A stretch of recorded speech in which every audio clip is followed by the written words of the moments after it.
नमस्कार, आप देख रहे हैं हॉट स्टॉक स्कॉलर शो। मैं हूं स्वाति रायना। बात करते हैं सबसे पहले आज मार्केट में क्या हलचल रही। आज के कारोबार में बाजार में चौतरफा बिकवाली देखने को मिली। निफ्टी ने 7,800 के अहम स्तर को तोड़ दिया। सेंसेक्स दिन के अंत में 305 अंक और निफ्टी 87 अंक की गिरावट के साथ बंद हुए। आज के कारोबार में चौतरफा बिकवाली देखने को मिली और सुबह से ही आज बाजार कुछ अच्छे मूड में नजर नहीं आ रहा था। ऐसा कहा जा रहा है कि यूरोपीय बाजारों के गिरने से भारतीय बाजारों में उदासी छा गई और सेंसेक्स और निफ्टी दोनों 1% से ज्यादा टूटे। मिड कैप और स्मॉल कैप इंडेक्स में भी गिरावट आज हावी रही। एक और महत्वपूर्ण न्यूज में आज पी नोट्स पर सेबी की बैठक से भी निवेशकों में चिंता रही है। आगे जाकर लॉन्ग टर्म में मार्केट पे क्या इफेक्ट रहेगा यह हम मार्केट एक्सपर्ट से जरूर जानेंगे। लेकिन आज की एक और अहम बड़ी खबर में आज 5 राज्यों के विधानसभा चुनावों के नतीजे सामने आए, जिसमें तमिलनाडु में जयललिता की वापसी हुई है और उनकी जीत से राज टीवी में खासतौर पर उछाल देखने को मिला तो सन टीवी में गिरावट देखने को मिली है। इसके अलावा बैंक निफ्टी आज करीब 1% टूटा। ऑयल एंड गैस इंडेक्स में 1.2% टूटकर वो बंद हुए। एफएमसीजी, मेटल, रियल्टी, इंफ्रा और एनर्जी इंडेक्स में सबसे ज्यादा गिरावट देखने को आज मिली है। और बाजार के जानकार क्या कहते हैं मार्केट परफॉर्मेंस पर और आगे उनका क्या आउटलुक है, आइए जानते हैं। जून में रेट हाइक होने की यूएस में वो उम्मीद आज 33% बढ़ गई है और जुलाई में रेट हाइक की उम्मीद 49% हो गई है। तो ओवरऑल ये मार्केट पे एक ज़रूर असर रहेगा। डॉलर स्ट्रॉन्ग है, कमोडिटीज़ वीक हो रही हैं इसके कारण और एमर्जिंग मार्केट से पैसा निकल सकता है। वही भारत की स्थिति को भी वीकन कर रहा है। तो सबसे जरूरी आज सेबी की बोर्ड बैठक थी जिसमें पी नोट्स को लेकर कंसेंट नियमों में बदलाव को मंजूरी दे दी गई है। सेबी ने पी नोट्स के जरिए निवेश के लिए केवाईसी नियमों को जरूरी कर दिया है। पी नोट्स ट्रांसफर के लिए भी केवाईसी जरूरी होगा। शेयर बाजार में ब्लैक मनी रोकने के लिए फैसला काफी अहम माना जा रहा है, यानी अब विदेशी निवेशकों को पी नोट से जुड़ी जानकारियां सेबी को देनी ही होगी। इतना ही नहीं, विदेशी निवेशकों को एंटी मनी लॉन्ड्रिंग नियम भी मानने होंगे। अब सेबी ने यह फैसला ब्लैक मनी पर बनी एसआईटी कमेटी की सिफारिश पर किया है। सेबी ने टॉप 500 कंपनियों के लिए एनुअल रिपोर्ट में डिविडेंड पॉलिसी को बताना होगा, ऐसा भी बताया गया है। चलिए अब इन तमाम न्यूज़ पर आउटलुक के लिए और बाजार पर आज के आउटलुक के लिए हमारे साथ आशीष अंदानी इस वक्त जुड़ गए हैं, मार्केट एक्सपर्ट। आशीष, बहुत स्वागत है आपका हॉट स्टॉक्स में। सबसे पहले बाजार की हम बात करें, आज चौतरफा बिकवाली देखी गई। निफ्टी 7,800 के नीचे लुढ़क गया। आने वाले टाइम में आपको लेवल कहां पर जाता हुआ नजर आ रहा है? देखिए स्वाति जी, जैसे आप देखें ट्यूसडे को आपके शो में जब 7950 पे निफ्टी था, we were the only person to give a sell because आप बहुत सारे फंडामेंटल्स इसके आसपास हैं। सबसे पहला फंडामेंटल जो है वो है जो यूएस ने रेट हाइक किया। आपको अगर याद हो, पिछली बार जब रेट हाइक की न्यूज़ चली थी, almost on the anticipation of rate hike markets world over correct हुए थे। दूसरा ब्रेक्सिट है, जो ब्राज़ील एग्जिट हो रहा है, वो भी हमें देखना पड़ेगा। तीसरी चीज़ जो हम देख रहे हैं, आज जो रिजल्ट्स आए हैं उसमें बहुत पिक्यूलर चीज़ जो हमें देखने के लिए मिली कि जो मोदी फैक्टर है वो आसाम को छोड़ के कहीं और वर्कआउट नहीं हो पाया। अब हमें देखना पड़ेगा कि जो बहुत सारे स्टेट रिलेटेड डिसीजंस हैं गवर्नमेंट को जो लेने हैं, जो पार्लियामेंट में पास करने हैं, उसमें कितनी आसानी होती है गवर्नमेंट को, ये एक बहुत बड़ा फैक्टर देखने के लिए मिला। तो ओवरऑल 3-4 फैक्टर्स हैं जो प्ले आउट हुए। एक और चीज़ जो मार्केट शायद अभी नोटिस नहीं कर रहा है वो है कि जो डॉलर के मुकाबले रुपया है वो शायद 2-3 महीने के लोएस्ट लेवल पे पहुंच गया, जिसका एक फैक्टर इन होना बहुत ज़रूरी है। हम एक और चीज़ देख रहे हैं, पिछले 3-4 दिनों से एफआईआईज़ डायरेक्ट सेलिंग कर रहे हैं। तो ये ओवरऑल ये सारी न्यूज़ एक साथ क्यूमुलेट होकर के आज जो रिजल्ट से उसमें निकल के आई और हमने मार्केट्स में गिरावट देखी। मुझे लगता है थोड़ी और गिरावट मार्केट में बची है। 7730 एक बहुत स्ट्रॉन्ग सपोर्ट है, जहाँ से मार्केट ने पिछली बार भी तेज़ी पकड़ी थी। मुझे लगता है वहाँ पे थोड़ा सा सपोर्ट मार्केट को मिलेगा। आशीष, साथ ही सेबी की बोर्ड बैठक में पी नोट्स को लेकर कुछ अहम फैसले लिए गए हैं। आने वाले टाइम में लॉन्ग टर्म में मार्केट पे इफेक्ट आपको क्या होता हुआ नजर आता है? देखिए, ऑल्दो पी नोट्स को हम देखें तो 2-2.5% पूरे मार्केट में इनकी होल्डिंग है, बट बहुत इंपॉर्टेंट चीज़ होती है पी नोट्स। उसमें आज सेबी ने केवाईसी रेगुलेशंस के ऊपर बहुत सारे डिसीजंस लिए हैं। जब से आप देखें पी नोट्स की खबर आई है, ऑलमोस्ट 4-5 दिन पहले, उस दिन भी मार्केट ने एक रिएक्शन दिया था। मुझे लगता है कि सारी न्यूज़ को अगर हम कपल अप करें तो शायद ये भी थोड़ा सा नेगेटिविटी की तरफ जाएगा, बट लॉन्ग टर्म की अगर हम बात करें तो ट्रांसपेरेंसी मार्केट में बढ़ेगी, जो मार्केट के लिए ओवरऑल अच्छा है। बट शॉर्ट टर्म मुझे लगता है कि एक नीजर रिएक्शन इसकी वजह से भी हमें कल देखने के लिए मिल सकता है। ऑलराइट, कुछ नतीजों की आज बात कर ले तो लुपिन के आज नतीजे सामने आए हैं और उन पर भी रिएक्शन ले। उससे पहले आपको बताएं कि लुपिन का मुनाफा जो है वो लगभग 47.5% तक बढ़ा है और जो आय है उसमें 35.8% की बढ़ोतरी हुई है।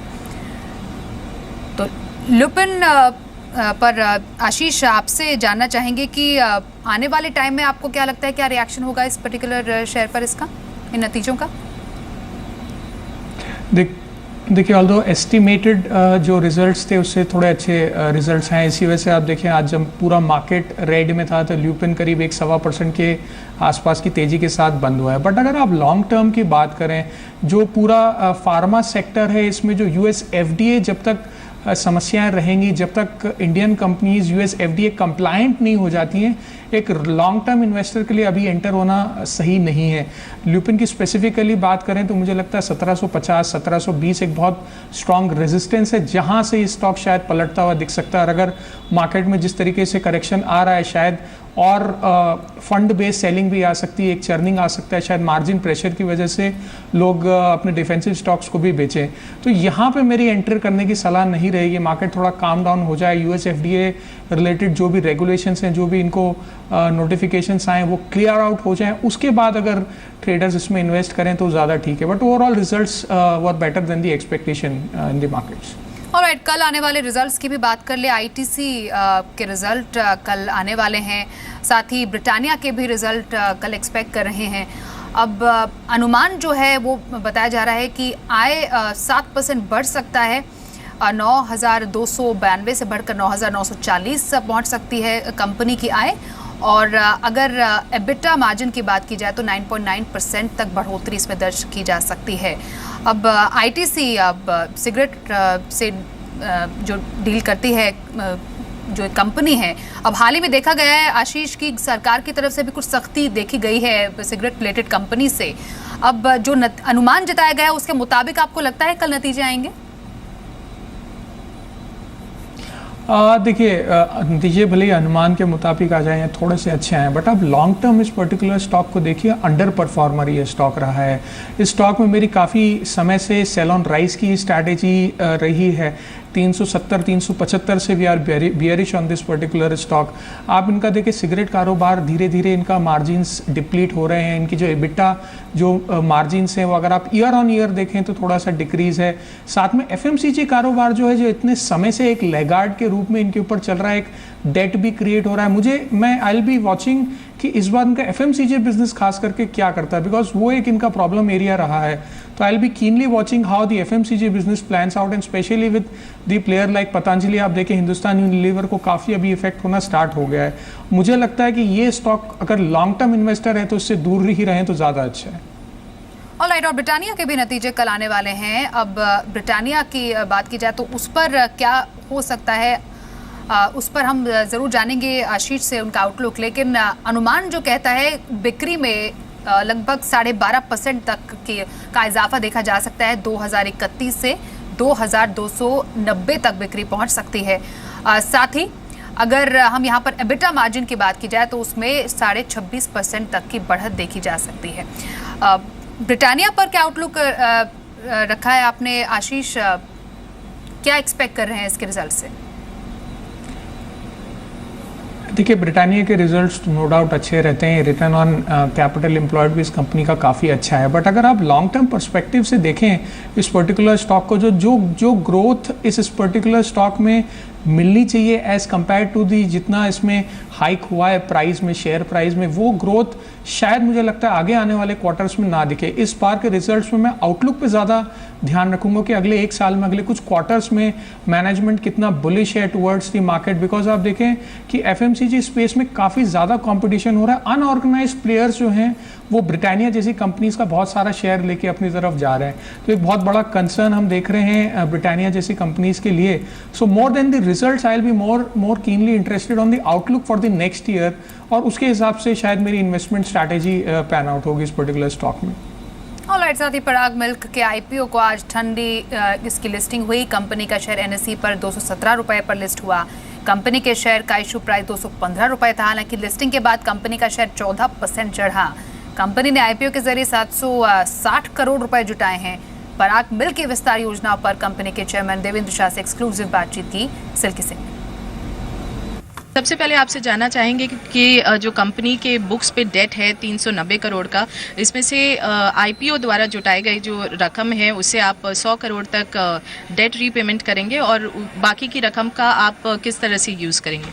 100 करोड़ का डेट हम रीपे करेंगे। 150 करोड़ का जो कैपेक्स है वो कंपनी के न्यू ग्रोथ प्लान के लिए, नेक्स्ट अचीवमेंट के लिए है, और 50 करोड़ रुपया जो है वो एग्जिस्टिंग वर्किंग कैपिटल के लिए हम लोग यूज़ करेंगे। जिस तरह से तो लिस्टिंग कमजोर हुई है पराग मिल्क के आईपीओ की। आशीष, आपसे जानना चाहेंगे क्या फ्यूचर लगता है आपको इस स्टॉक का? देखिए, बहुत ओवर वैल्यूड था ये स्टॉक, जिस वजह से हमने देखा ये स्टॉक शायद 1.5 गुना भी नहीं भर पाया था, इनको एक्सटेंड करना पड़ा था। मुझे लगता है कि अगर कोई फंडामेंटल इन्वेस्टर है तो मेरे ख्याल से उसको यहाँ पे प्रॉफिट बुक करके निकल जाना चाहिए अगर उसने आईपीओ में इस पर्टिकुलर स्टॉक को लिया। मुझे नहीं लगता 255 के ऊपर हम शायद इस पर्टिकुलर स्टॉक को देख पाएंगे। आज चूँकि लिस्टिंग थी तो थोड़ा सा बज़ रहता है, तो इसलिए स्टॉक में थोड़ी सी तेज़ी देखने के लिए मिली। बट आप देखें 35-40 times forward next financial year earning पे ये स्टॉक मिल रहा है, जो कि अगर हम बाकी प्लेयर्स को देखें, हेरिटेज फूड्स है और अगर ब्रिटानिया भी सो कॉल्ड इसी कैटेगरी में आता है, तो बहुत एक्सपेंसिव लगता है मेरे को ये पर्टिकुलर स्टॉक। तो अगर 250-255 के आसपास आपको मिलता है तो वहाँ डेफिनेटली आप एग्जिट करके प्रॉफिट बुक कर लीजिए। और चलिए अब कुछ दर्शकों से बात कर लेते हैं। इनफैक्ट पहला एसएमएस हमारे पास आया पुणे से दीपक का। दीपक मोनज़ेंटो के बारे में जानना चाह रहे हैं। मोनज़ेंटो के इनके पास 50 शेयर है और इनका खरीद भाव है इस पर 2425 का। इन्हें हो रहा है काफ़ी नुकसान। 2278 पर इस पर्टिकुलर स्टॉक की क्लोजिंग हुई है और 64 रुपए गिरा ज़रूर है आज ये पर्टिकुलर स्टॉक। उस पर आपसे जानना चाहेंगे आशीष कि फिलहाल इस स्टॉक में क्या किया जाए, रखना चाहिए कि आगे बढ़ जाना चाहिए? देखिए, शायद इन्होंने टॉप पे ये पर्टिकुलर स्टॉक लिया है। नॉर्मली रिटेल इन्वेस्टर से बहुत बड़ी गलती करते हैं कि पीक पे स्टॉक में एंटर करते हैं। नेवरदलेस आप इस स्टॉक में देखें कि काफ़ी बज़ है टुवर्ड्स दी ग्लोबल जो उसका पेरेंट है, तो मुझे लगता है उसके चलते शायद इनका प्राइस फिर से देखने के लिए मिल जाए। मैं इनको एक सलाह दूंगा कि एक स्ट्रिक्ट स्टॉप लॉस मेंटेन करें 2150 रुपये का, जो यहाँ से करीब 100 रुपये नीचे का है, क्योंकि जिस पर्टिकुलर स्टॉक में आप एंटर करें इतनी वॉलेटिलिटी तो आपको देखने के लिए ज़रूर मिलेगी। तो आप 2150 के आसपास का स्टॉप लॉस मेंटेन करें, और अगर आपकी कॉस्ट के आसपास या कॉस्ट से थोड़ा सा ऊपर आपको मिलता है तो इस पर्टिकुलर स्टॉक में से एग्जिट हो जाएं। जो पूरी न्यूज़ थी मुझे लगता है वो प्ले आउट हो चुकी है। अगर आप उसका चार्ट देखें पिछले एक महीने का, तो इस स्टॉक में करीब 40-50%, 30-40% का काफ़ी सडन बम्प अप दिया है। तो वो न्यूज़ सारी प्ले आउट हो चुकी है। अगर इनको मौका मिले तो एग्जिट हो जाएं। 2150 का स्टॉप लॉस मेंटेन करें। ऑलराइट, महाराष्ट्र से सचिन जी जानना चाह रहे हैं जामना ऑटो के बारे में। जामना ऑटो के 100 शेयर इन्होंने ले रखे हैं और इनका खरीद भाव इस पर 138 का, जिस पर अभी इन्हें हो रहा है मुनाफा। 143 पर इसकी क्लोजिंग हुई है। जामना ऑटो में क्या स्ट्रैटेजी अभी रखनी चाहिए अगर लॉन्ग टर्म या शॉर्ट टर्म के हिसाब से निवेशक सोचे तो? देखिए, अगर शॉर्ट टर्म के हिसाब से हैं तो मेरे ख्याल से इनको प्रॉफिट बुक कर लेना चाहिए। 145 के आसपास स्टॉक ने एक डबल टॉप फॉर्मेशन बनाया है, जो एक सिग्नल होता है कि मार्केट में अब स्टॉक जो है फेज आउट होना स्टार्ट हो चुका है, इसमें कमज़ोरी आनी स्टार्ट हो गई है अगर ये शॉर्ट टर्म इन्वेस्टर हैं। अगर लॉन्ग टर्म इन्वेस्टर हैं तो यहाँ से मुझे लगता है अगर ये 2 साल होल्ड करते हैं तो शायद 200 रुपये तक स्टॉक देखने के लिए मिल सकता है। तो अगर शॉर्ट टर्म है तो प्रॉफिट बुक करें, लॉन्ग टर्म है तो होल्ड कर सकते हैं। चलिए, यहाँ पर मेरे सहयोगी अंचल भी मेरे साथ इस वक्त हैं। अंचल, कुछ स्टॉक्स हमारे पास लेकर आए हैं जहाँ पर कुछ हलचल देखी जा सकती है आने वाले टाइम में। अंचल, बताइए कौन से 5 स्टॉक्स आपने चूज किए हैं? जी शुक्रिया। आज के लिए पहला शेयर रहेगा गति का। मुदित गोयल मानते हैं कि गति के शेयर में आप खरीदारी कर सकते हैं। देखिए जीएसटी बिल पास होने की उम्मीदें बढ़ी हैं कहीं ना कहीं, और उसके चलते सभी लॉजिस्टिक शेयर में खरीदारी थी। मुदित गोयल मानते हैं जीएसटी में खरीदारी करिए, टारगेट रखिए 131 रुपए का, स्टॉप लॉस 122 रुपए का। साथ ही ब्रिटानिया के नंबर्स का आने हैं, उससे पहले मुदित गोयल मानते हैं कि ब्रिटानिया के शेयर में खरीदारी की जा सकती है। नंबर अच्छे रहने का अनुमान है, मार्जिन इंप्रूव हो सकते हैं, कंपनी की लागत घटी है उसका फायदा आता हुआ दिखेगा, मुनाफा भी करीब 32% बढ़ने का अनुमान लगाया जा रहा है। ब्रिटानिया खरीदिए, टारगेट रखिए 3040 का और स्टॉप लॉस रहेगा 2950 का। आज के आखिरी कॉल मुदित गोयल की तरफ से भारतीय एयरटेल की। आज सभी टेलीकॉम शेयरों में प्रेशर देखने को मिला था, सभी में भारी गिरावट देखी जा रही थी, विद वॉल्यूम्स बिकवाली देखी जा रही थी। मुदित गोयल मानते हैं भारतीय बिकवाली करिए, 335 रुपए का लक्ष्य रहेगा, एक स्ट्रिक्ट स्टॉप लॉस 350 रुपए पर रखिए। आज के आखिरी दो कॉल मानस जायसवाल की तरफ से हैं। ल्यूपिन के नंबर्स आए, नंबर्स के बाद एक अच्छी तेजी देखी गई, strong set of numbers lupin ने पोस्ट किए, दोनों ही बॉटम लाइन मुनाफा भी एक अच्छी बढ़त के साथ आती हुई दिखा, साथ ही मार्जिन्स भी इंप्रूव होते हुए दिखे। मानस जायसवाल मानते हैं ल्यूपिन में खरीदारी करिए, 1710 का आपका लक्ष्य रहेगा, 1610 का स्टॉप लॉस।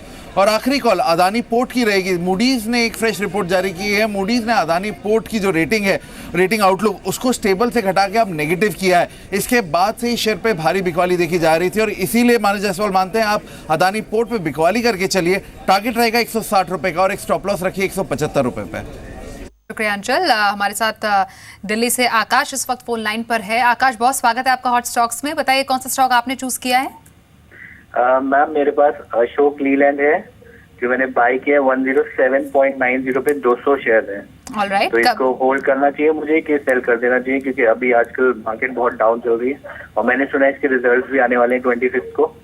एब्सोल्युटली, 25 मई को रिजल्ट आने वाले हैं। आपने कोई स्ट्रैटेजी सेट की है लेने के टाइम पे? आपने सोचा होगा कि कब तक रखना है इसे? Well to be very frank with you, मैंने इंट्राडे के पर्पस से लिया था, लेकिन उस दिन मतलब मैंने पोजीशन ले लिया इसमें। Alright, So I can still hold for 1 or 2 weeks. तो अशोक लीलैंड में क्या स्ट्रैटेजी रखे आशीष? ये अगर 1-2 हफ्ते की बात है तो मेरे ख्याल से एक स्ट्रिक्ट स्टॉप लॉस जो मेरे को दिख रहा है वो 97 के आसपास का दिख रहा है। ऑल्दो रिजल्ट्स मुझे लग रहा है कि थोड़े पॉजिटिव साइड रहेंगे, but it is better to save keep a stop loss when you are trading for a such shorter duration. 97 के आसपास का स्टॉप लॉस रख के इस पोजीशन को होल्ड कर सकते हैं। ऑलराइट, कुछ अगर पर्टिकुलर शेयर्स की बात करें तो आशीष, लॉजिस्टिक शेयर्स आज काफ़ी भागे। जैसे आज रिजल्ट्स भी आए हैं, बीजेपी का एक स्ट्रॉन्ग होल्ड बना है, उसको लेते हुए कुछ बिल्स पर काफ़ी ज़्यादा होप बढ़ी है और ख़ास तौर पर जीएसटी बिल पर काफ़ी ज़्यादा होप बढ़ी है। आपको क्या लगता है कि आने वाले टाइम में एक पॉजिटिव सिग्नल है?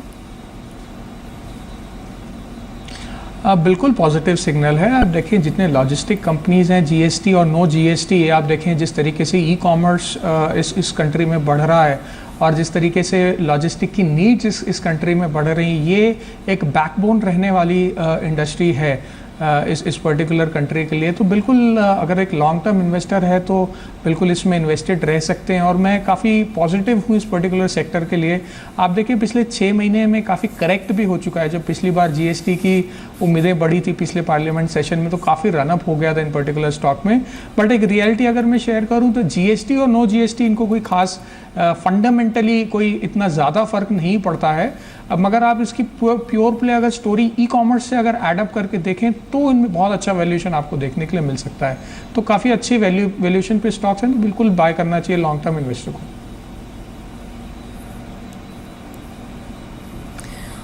ऑलराइट, इस वक्त हमारे साथ प्रकाश है फोन लाइन पर गुड़गांव से। जी प्रकाश जी, बहुत स्वागत है आपका हॉट स्टॉक्स। बताइए कौन सा स्टॉक आपने लिया है? जी प्रकाश नमस्कार, कौन सा स्टॉक आपने लिया है? जी नमस्कार। एक्चुअली क्या है, मेरे पास वालचंद नगर है और आपको एचसीएल टेक है। जी, वालचंद नगर आपका बाइंग है 150 के रेट में जी, और 200 स्टॉक आपके पास है। आपने हमें इन्फॉर्मेशन भी थोड़ी दी थी। वालचंद नगर पर आपकी स्ट्रैटेजी क्या है? वालचंद नगर मेरे पास 200 शेयर है, आपको 6 मंथ तक मैं रख सकता हूँ उसको। 6 मंथ्स का नजर है वालचंद नगर पे इनका है फिलहाल। 150 का इनका खरीद था और इन्हें फिलहाल उस पर हो रहा है नुकसान। क्या करना चाहिए इन्हें आशीष? देखिए स्टॉक तो कंटिन्यूसली डाउन ट्रेंड में है। इसका अगर आप टेक्निकल सेटअप देखें तो वो भी काफ़ी वीक है। मेरे ख्याल से इनको एक स्टॉप लॉस मेंटेन करना चाहिए, वो बहुत स्ट्रिक्ट स्टॉप लॉस है 130 रुपये का। 130 अगर ये स्टॉक तोड़ता है तो मुझे लगता है ये बहुत तेज़ी से शायद 105 रुपये तक पहुंच सकता है। तो मेरे ख्याल से अगर ये 130 रुपये के आसपास का अगर स्टॉप लॉस मेंटेन करके रखें तो होल्ड कर सकते हैं इस पर्टिकुलर स्टॉक को। ऑलराइट, इंदौर से पवन नामदेव इस वक्त हमें SMS कर रहे हैं और वो जानना चाहते हैं रिलायंस पावर के बारे में। रिलायंस पावर के 1000 शेयर इन्होंने लिए हैं और इनका इस पर खरीद भाव है 53 का। अब रिलायंस पर इन्हें हो रहा है नुकसान क्योंकि 48 रुपये 35 पैसे पर इस पर्टिकुलर स्टॉक की क्लोजिंग हुई है। पावर सेक्टर को लेकर क्या आउटलुक है आपका? क्या ऐसे स्टॉक में बने रहना चाहिए अभी? देखिए, पावर सेक्टर एक टर्न अराउंड सेक्टर के रूप में मुझे लगता है अगले 2 साल में देखेगा। जिस तरीके से आप अगर रिलायंस पावर की बात करें तो इनका शासन पावर जो है वो 100% कैपेसिटी पे अभी रन कर रहा है, जो एक बहुत अच्छा साइन होता है किसी भी पावर कंपनी के लिए। तो टाटा पावर, रिलायंस पावर, ये दो दिग्गज कंपनी इस पर्टिकुलर सेक्टर की। और रिलायंस पावर की आप बात करें तो डाउनसाइड बहुत लिमिटेड है। 44-43 रुपये से नीचे ये स्टॉक बहुत कम फिसलते हुए दिखा है और मेरे ख्याल से इनके लिए रिस्क बहुत कम है, तो इनको होल्ड करके रखना चाहिए। अगर लॉन्ग टर्म इन्वेस्टर है तो मेरी इनको सलाह रहेगी अगर 2 साल भी होल्ड करते हैं तो शायद इनको 100-125 रुपये तक का रेट भी देखने के लिए मिल सकता है। जिस तरीके से अगर रिजल्ट्स आएंगे और जो पॉजिटिव फैक्टर्स हैं वो मुझे लगता है अगले 2-3 क्वार्टर्स में निकल के आएंगे, तो इस फाइनेंशियल ईयर के एंड में भी शायद आपको ये स्टॉक ऑलमोस्ट शायद डबल होता हुआ दिख सकता है, तो होल्ड करें। ऑलराइट, एक और SMS हमारे पास आया बेंगलुरु से इंद्र कुमार जी का, जो कि जानना चाह रहे हैं DCB बैंक के बारे में। DCB बैंक के इनके पास है 500 शेयर और इनका इस पर खरीद भाव है 82 का। अब इन्हें हो रहा है हल्का फुल्का मुनाफा, 90 पर इस पर्टिकुलर स्टॉक की क्लोजिंग हुई है। DCB बैंक पर क्या स्ट्रैटेजी रखे? क्या ये इकलौता सेविंग ग्रेस आपको लगता है बैंकिंग सेक्टर के लिए, जो कि हाल के टाइम में कुछ ज़्यादा अच्छा परफॉर्म नहीं कर रहा? DCB बैंक का अगर मैं टेक्निकल सेटअप पे पहले बात करूं तो एक लोअर लो फॉर्मेशन बना चुका है, जो एक साइन होता है कि अब शायद अब शायद शेयर में गिरावट आनी स्टार्ट होगी।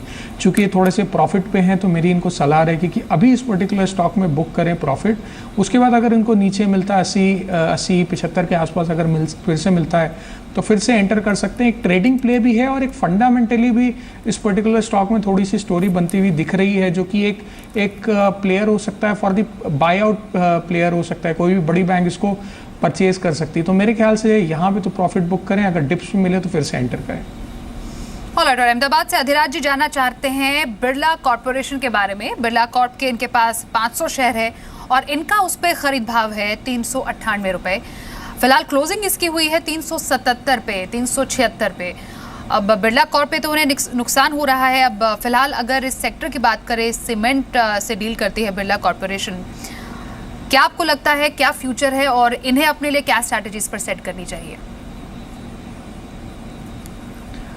नहीं, सीमेंट सेक्टर का तो फ्यूचर बहुत ब्राइट है। जिस तरीके से प्रोजेक्ट्स गवर्नमेंट लेके आ रही है, भले ही आप रियल स्टेट सेक्टर में से प्राइवेट रियल स्टेट सेक्टर की तरफ से आप ऑर्डर्स भले ही ना देखें क्योंकि इनका इन्वेंट्री पाइलअप बहुत ज़्यादा होता है, बट आप देखें गवर्नमेंट जो प्रोजेक्ट्स लेके आ रही है, आप चाहे रोड की बात करें या कंस्ट्रक्शन की बात करें, तो सीमेंट सेक्टर बहुत पॉजिटिव आउटलुक रखता है। बट बिरला कॉर्प की अगर आप बात करें तो ये एक इमर्जिंग प्लेयर नहीं है इस पूरे सेक्टर में। तो मेरे ख्याल से इनको अगर होल्ड करना है तो एक बहुत स्ट्रिक्ट स्टॉप लॉस 368 का मेंटेन करें, क्योंकि इसमें गिरावट की जो ट्रेंड है वो स्टार्ट हो चुकी है। अभी बियर ट्रेंड में आ चुका है ये पर्टिकुलर स्टॉक, तो उस पर्टिकुलर लेवल को मेंटेन करके और ये होल्ड कर सकते हैं। अगर इनका स्टॉप लॉस ब्रीच होता है तो बिल्कुल इस पर्टिकुलर स्टॉक में से एग्जिट हो सकते हैं।